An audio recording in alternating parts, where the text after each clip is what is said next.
Hello students, welcome back to my channel Commerce Tute, your flight to success. Before going ahead students, I think this is the topic which we were supposed to deal with, but due to few reasons could not upload few videos. But trust me students, आगे चल के बहुत सारे videos आने वाले हैं. All objectives, your question answers and explanation वाले सब कुछ I just want few videos to reach you which are very important, so stay tuned to Commerce Tute students. So let's get started with this video. Obviously ये 12th OCM है, chapter number 4, that's business services, और the topic which we were about to start was warehousing. Students, warehousing आपने तो सुना ही होगा, जिसे आप godown बोल सकते हो या एक ऐसा प्लेस, स्टोरेज प्लेस बोल सकते हो जहाँ पर हम गुड्स रखते हैं वेरियस रीजंस के लिए, उनको स्टोर करने के लिए, मार्केट में जब चाहे अवेलेबल करने के लिए, या एक प्लेस जहाँ पे और बायर और सेलर आकर गुड्स को ले जाए, सेलर सेल करे, बायर ले जाए. तो बहुत सारे ऐसे चीज़ें होती है. So with meaning and ahead all the topics आज हम मीनिंग ऑब्वियसली करेंगे और उसके रिलेटेड जो भी इम्पोर्टेंट फीचर्स भी है वो भी हम देखेंगे students. So without delaying much, let's get started. So basically meaning क्या है warehousing का? Warehousing refers to storage of goods and consists of all those activities which are connected with storage and preserving of goods. बहुत ही simple सा statement है, आप देख सकते हो. इट्स अ प्लेस, पहले तो एक स्टोरेज का प्लेस है जहाँ पर आप गुड्स रखते हो. बहुत सारे एक्टिविटीज़ कनेक्टेड होते हैं, जैसे आपको गुड्स को क्या करना है, प्रिजर्व करना है, अच्छे से स्टोर करना है, उसका ख्याल रखना है. वेंटिलेशन हो गया, अगर कोई ड्यूरेबल नॉन ड्यूरेबल गुड्स है जिसको बहुत सारे सर्विसेज की ज़रूरत है, वैसे भी आप प्रिजर्व कर सकते हो उस पर्टिकुलर वेयर हाउस में. It is a means of storing the goods. Obviously हम क्या करते हैं, गुड्स को वहाँ स्टोर करते हैं. Warehousing can be defined as a group of activities connected with the storing and preserving of goods from time of production till the time of consumption. सही है, एक ग्रुप ऑफ एक्टिविटीज़ ही है जो connected होती है store या preserve करने के लिए हमारे जो गुड्स होते हैं, जब तक वो from the time they are produced, production till the time they are consumed, है ना. प्रोडक्शन से लेकर कंजम्पशन तक का जो पीरियड होता है तब तक वेयर हाउसिंग का इस्तेमाल होता है. I hope warehousing is a very simple term, so meaning is clear. ठीक है, डेफिनेशन और एक है, देखते हैं यहाँ पे. A warehouse is defined as an establishment for the storage और एक्यूमुलेशन ऑफ गुड्स.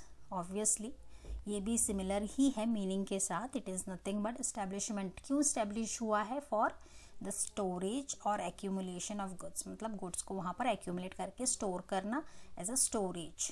ठीक है, so let's go ahead students with the functions also. Functions भी बहुत इंपॉर्टेंट है वेयर हाउसिंग के. अगर हमें समझ आ जाता है तो उनको याद रखने की भी ज़रूरत नहीं, जैसे मैं पहले आपको बताती थी, you can remember it by default. ठीक है, तो फर्स्ट सबसे पहला जो हमारा फंक्शन है वो है storage. Now this is the basic function of warehousing. Surplus commodities which are not needed immediately can be stored in the warehouse. ये भी तो सही है ना, कि जब गुड्स ज़्यादा प्रोड्यूस होते हैं और वो हम क्या करते हैं, एक गोडाउन में या एक वेयर हाउस में रखते हैं, क्योंकि अभी उनकी जो ज़रूरत है वो इमीडिएटली नहीं है मार्केट में, तो आप वो सरप्लस कमोडिटीज़ कहाँ रख सकते हैं, वेयर हाउस में रख सकते हैं, और तभी बाहर निकाल सकते हैं जब भी उनका डिमांड हो या जब भी उन कस्टमर को उन गुड्स की ज़रूरत हो. ठीक है, so this is the first function of warehouse, that is storage. Storage of what? Storage of goods. ठीक है. सेकेंड हमारा जो फंक्शन है वो है प्राइस स्टेबिलाइजेशन. फर्स्ट वाला हमारा हो चुका है तो मैं हाईलाइट कर देती हूँ. दूसरा है हमारा प्राइस स्टेबिलाइजेशन. अब ये वो price stabilisation, sorry, price stabilisation.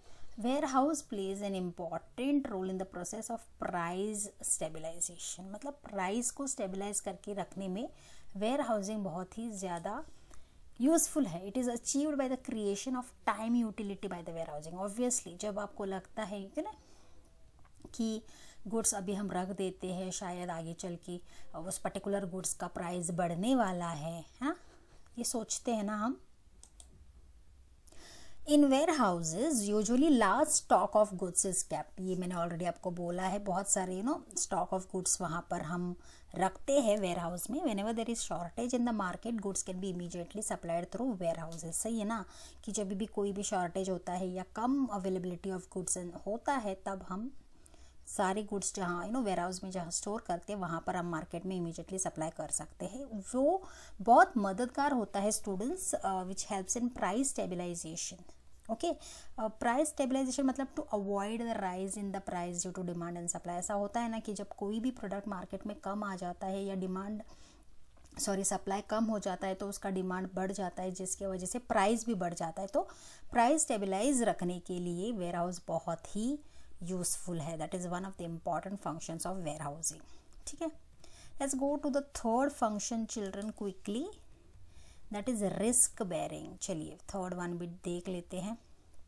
Yes, when the goods are stored in warehouses, they are exposed to many risks in the form of theft, deterioration, fire। ये सारे एक रिस्क ही तो है, जैसे चोरी हो सकते हैं, गुड्स डिटीरियरेट हो सकते हैं, ख़राब हो सकते हैं, आग लग सकती है। सो हमारे जो वेयर हाउसेज होते हैं ऑब्वियसली वो इस तरीके से बनते हैं या कंस्ट्रक्ट होते हैं जहाँ पर रिस्क कम हो। अ वेयर हाउस कीपर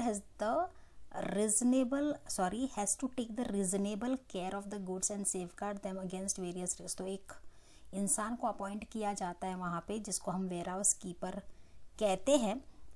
अब उसका क्या काम है, he has to take a good care और safeguard all the goods against various risk. For any loss और damage sustained by the goods warehouse keeper shall be liable to the owner of the goods. तो ये बहुत important responsibility है। Warehouse keeper को you can see responsible माना जाएगा और liable होगा कि अगर गुड्स डैमेज होते हैं। ठीक है, फोर्थ जो हमारा है रिस्क बेयरिंग हो चुका है। फोर्थ फंक्शन है financing. Loans can be raised from the warehouse keeper और from financial institutions against the goods stored by the owner.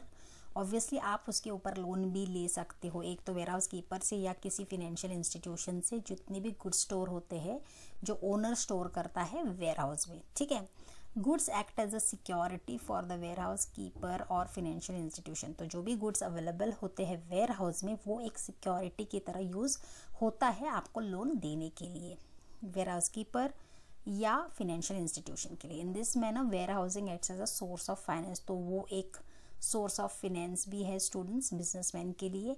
अगर उनको आगे पैसों की ज़रूरत होती है अपनी जो भी बिजनेस ऑपरेशंस है उसके लिए, वो पैसे लोन ले सकते हैं। ठीक है, देन फिफ्थ हमारा जो फंक्शन है वेयर हाउसिंग का बहुत ही सिंपल है and very correct, that is your grading and packing. ठीक है, grading and packing। तो what do you mean by grading and packing? Warehouse nowadays provide facilities of packing, processing and grading of goods। अब तो हम सब सब जानते ही है कि वेयर हाउसिंग सिर्फ स्टोरेज ऑफ गुड्स के लिए नहीं जाना जा रहा है, अभी बहुत सारे फैसिलिटीज़ भी वेयर हाउसिंग देते हैं, जैसे पैकिंग करना गुड्स के, उसको अच्छे से प्रोसेस करना, ग्रेड करना according to their levels of तो ये सारी चीज़ें वेयर हाउसिंग करता है। Goods can be packed in convenient sizes as per the instructions of the owner. तो सिर्फ गुड्स ला कर देना, उनके अच्छे से ग्रेडिंग और पैकिंग भी यही जाती है, अच्छे उनके लोअर मीडियम और बिग साइज में कन्वीनियंट जो भी साइजेस होते हैं, जितने जैसा भी ओनर बोलता है वैसे वो लोग ग्रेडिंग और पैकिंग करते हैं। ठीक है, सो नेक्स्ट फंक्शन जो है वो है ट्रांसपोर्टेशन। इसको भी मैं हाईलाइट कर देती हूँ। Warehouse can provide transportation facility to bulk depositors. Obviously जहाँ पर बहुत सारे बहुत ज़्यादा गुड्स की जो बातें होती है तो वहाँ पर ट्रांसपोर्टेशन फैसिलिटी भी दिया जाता है बल्क डिपॉजिटर्स के लिए। It collects goods from the place of production and also send to the place of delivery on the request of the owner. तो ये तो बहुत अच्छी बात है, ट्रांसपोर्टेशन फैसिलिटी भी दिया जा रहा है वेयर हाउस की तरफ से। और जहाँ पर अगर बहुत सारा गुड्स है from the production place to the place where they actually want to deliver, तो ये भी वो करते हैं। सिर्फ उनको owner instruct I mean to say owner को इंस्ट्रक्ट करने की ही देरी है। सेवेंथ फंक्शन है टाइम एंड प्लेस यूटिलिटी। बहुत सिंपल फंक्शन है स्टूडेंट्स, समझ आ गया तो हम अपने ओन वर्ड्स में भी लिख सकते हैं। Warehouses create time utility by preserving the goods till they are demanded. ये बात हो चुकी है पहले भी कि वेयर हाउस क्या करता है, टाइम यूटिलिटी करता है। कैसे? By preserving the goods till they are demanded in the market. It also creates place utility by providing the goods at place where they are required. ये प्लेस यूटिलिटी भी करता है, वहाँ पर प्रोवाइड करता है गुड्स जहाँ पर ज़रूरत है। So you can see time as well as place utility is provided by the warehousing, which is very good. Last but not the list है प्रोसेसिंग। अब what do you mean by this children? Certain commodities are not consumed in the form they are produced. Obviously थोड़े goods जो होते हैं ऐसे ही हम नहीं लेते हैं, जैसे रॉ फॉर्म में नहीं लेते हैं, जैसे इन दिस केस जैसे पैडी इज पॉलिश्ड, या फ्रूट्स जो होते हैं वो रॉ होते हैं, उसको राइपन कर देते हैं। तो ये सारे प्रोसेसिंग का काम भी वेयर हाउसिंग करता है, ठीक है। Bananas for example, certain commodities are not consumed in the form they are produce. ये ऑलरेडी मैंने आपको बोला है। Processing is required to make them consumable. मतलब थोड़े सीजन में हम सोचते हैं ना कि ये प्रोडक्ट, मतलब ये फ्रूट कैसे आ गया और इतना मतलब अच्छा है, रिपन हो चुका है, मतलब कैसे मिल सकता है। तो ये ऐसे होता है स्टूडेंट्स, जैसे पैडी इज पॉलिश्ड, फ्रूट्स मैंने बनाना का एग्जांपल दे दिया। Some warehouses undertake such activities on behalf of the owners. ये भी सही है। ये तो इंस्ट्रक्शन कौन देता है? ओनर ही देता है। तो ओनर के बिहाफ पर ये सारी चीज़ें और एक्टिविटीज़ अंडरटेक होती है, ठीक है। So I hope students that this video will really help you to understand the meaning and definition of warehousing. What do you mean by warehouse and what are the functions of warehousing? ठीक है. So that's it children in this video. In the next video बहुत सारे explanations और बहुत सारे exercises हम definitely इस बार करेंगे children. So stay tuned, take care, thank you so much, enjoy, thank you.